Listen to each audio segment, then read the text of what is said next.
A short time ago, the United States military began major combat operations in Iran.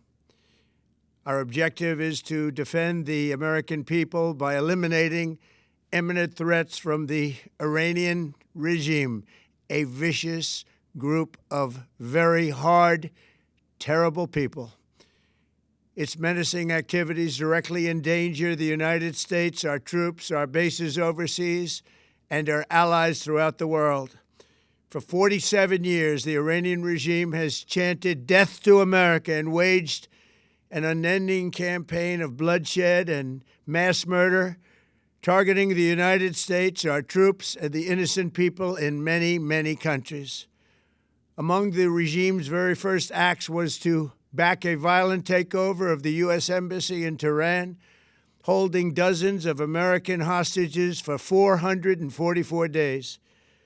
In 1983, Iran's proxies carried out the Marine barracks bombing in Beirut that killed 241 American military personnel. In 2000, they knew and were probably involved with the attack on the USS Cole. Many died. Iranian forces killed and maimed hundreds of American service members in Iraq. The regime's proxies have continued to launch countless attacks against American forces stationed in the Middle East in recent years, as well as U.S. naval and commercial vessels in international shipping lanes. It's been mass terror, and we're not going to put up with it any longer. From Lebanon to Yemen and Syria to Iraq, the regime has armed, trained, and funded terrorist militias that have soaked the earth with blood and guts. And it was Iran's proxy, Hamas, that launched the monstrous October 7th attacks on Israel, slaughtering more than 1,000 innocent people, including 46 Americans, while taking 12 of our citizens hostage. It was brutal, something like the world has never seen before. Iran is the world's #1 state sponsor of terror and just recently killed tens of thousands of its own citizens on the street as they protested. It has always been the policy of the United States, in particular, my administration, that this terrorist regime can never have a nuclear weapon. I'll say it again, they can never have a nuclear weapon. That is why in Operation Midnight Hammer last June, we obliterated the regime's nuclear program at Fordow, Natanz, and Isfahan. After that attack, we warned them never to resume their malicious pursuit of nuclear weapons, and we sought repeatedly to make a deal. We tried.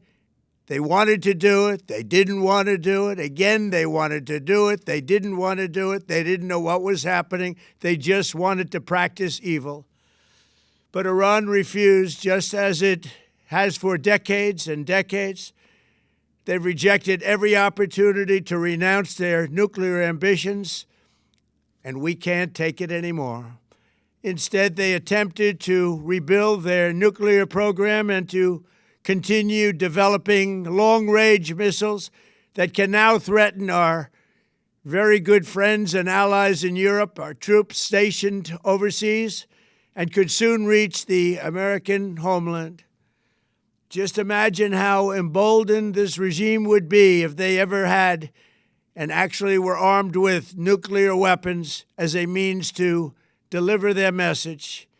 For these reasons, the United States military is undertaking a massive and ongoing operation to prevent this very wicked, radical dictatorship from threatening America and our core national security interests. We are going to destroy their missiles and raise their missile industry to the ground. It will be totally, again, obliterated.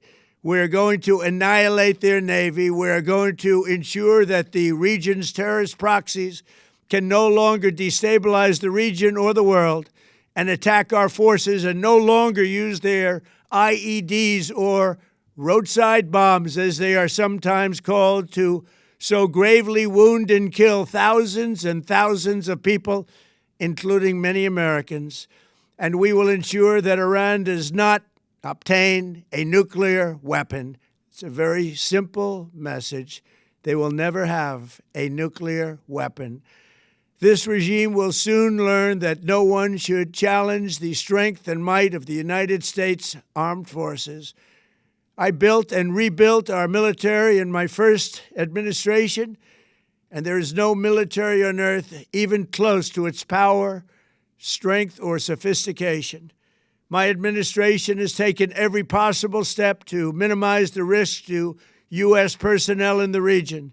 Even so, and I do not make this statement lightly, the Iranian regime seeks to kill. The lives of courageous American heroes may be lost, and we may have casualties. That often happens in war. But we're doing this not for now. We're doing this for the future, and it is a noble mission. We pray for every service member as they selflessly risk their lives to ensure that Americans and our children will never be threatened by a nuclear-armed Iran.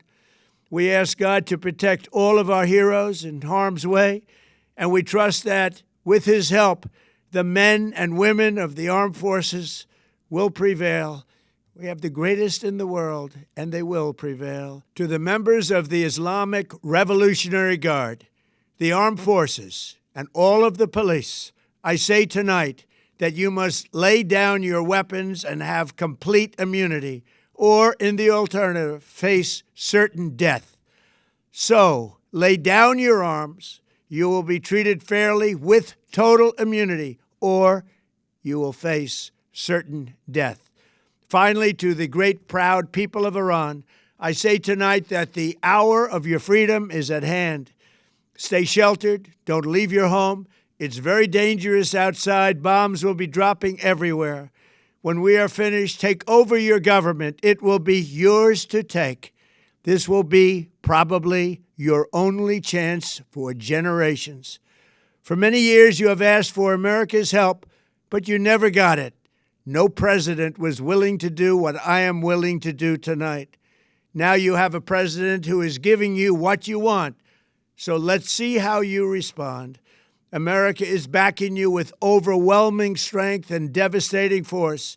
Now is the time to seize control of your destiny and to unleash the prosperous and glorious future that is close within your reach. This is the moment for action. Do not let it pass.